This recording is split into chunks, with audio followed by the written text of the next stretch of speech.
Now consider Cannizzaro reaction. It is a reaction given by aldehydes which do not have alpha hydrogen. Self-oxidation and reduction takes place. Disproportionation reaction takes place when the aldehyde is heated with concentrated sodium hydroxide or concentrated potassium hydroxide. Note that in aldol condensation reaction, the reaction takes place in dilute alkali, whereas in Cannizzaro reaction, the reaction takes place in concentrated alkali. So that is a difference. So in Cannizzaro reaction, one molecule will get reduced to alcohol, whereas the other molecule will get oxidized to salt of carboxylic acid. Both oxidation and reduction of the aldehyde will take place. Oxidation of the aldehyde will give rise to the salt of carboxylic acid, and reduction of the aldehyde will give rise to an alcohol. Consider the reaction taking place when methanol is treated with concentrated sodium hydroxide. Here Cannizzaro reaction will take place, as a result of which one molecule of methanol will be reduced to methanol, and the other molecule of methanol will be oxidized to sodium salt of carboxylic acid, which is the salt obtained here. It is sodium formate. Now another example, consider benzaldehyde. It is an aldehyde which do not contain alpha hydrogen. Methanol also do not contain alpha hydrogen.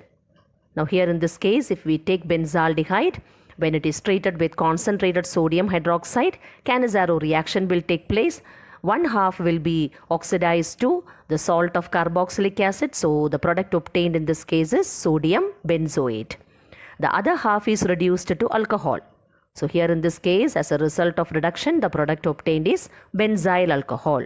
So when benzaldehyde is treated with concentrated sodium hydroxide, we get benzyl alcohol and sodium benzoate. Let us now consider electrophilic substitution reaction. What is the product obtained when benzaldehyde is treated with concentrated nitric acid and concentrated sulfuric acid? Here nitration will take place, as a result of which nitro group will be added to the benzene ring. But here see, CHO group is present in benzaldehyde and it is a ring deactivating group. So the nitro group will enter the meta position. So that is why here we get the product meta-nitrobenzaldehyde. Let us now study about carboxylic acids. Carboxylic acid can be represented as RCOOH. It represents an aliphatic carboxylic acid.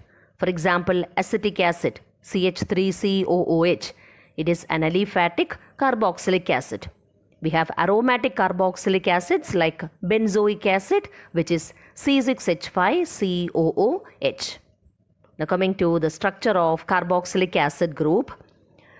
In carboxylic acid group, the C double bond O is polar with oxygen forming the negative end and carbon forming the positive end. So as a result of shifting of electrons towards more electronegative oxygen, that oxygen will develop a negative charge and the carbon of the CO group will now carry a positive charge. Now as a result of this, a lone pair of electron associated with the oxygen will get shifted to carbon and a double bond will be created between that carbon and oxygen. So from the resonating structure, it is clear that the positive charge on carbon is reduced, or we can say that the electrophilicity of the carbon is reduced. So this is the reason why the carboxylic carbon is less electrophilic than carbonyl carbon. It is due to resonance. Let us now see the common name as well as the IUPAC name of few of the carboxylic acids. First one, HCOOH. Its common name is formic acid. This compound has one carbon atom. Therefore, its IUPAC name is methanoic acid. Now consider the next one, CH3COOH. It is commonly known as acetic acid, whereas its IUPAC name is ethanoic acid. Since two carbon atoms are present, it is known as ethanoic acid. Now consider the third compound. Three carbon atoms are present. Its common name is propionic acid and its IUPAC name is propanoic acid. Now consider the fourth compound. Four carbon atoms are present. Its common name is butyric acid and its IUPAC name is butanoic acid. Now consider COOH, COOH. Two acid groups are present. It is commonly known as oxalic acid. Now what is its IUPAC name? Two carbon atoms are present and two carboxylic acid groups are present.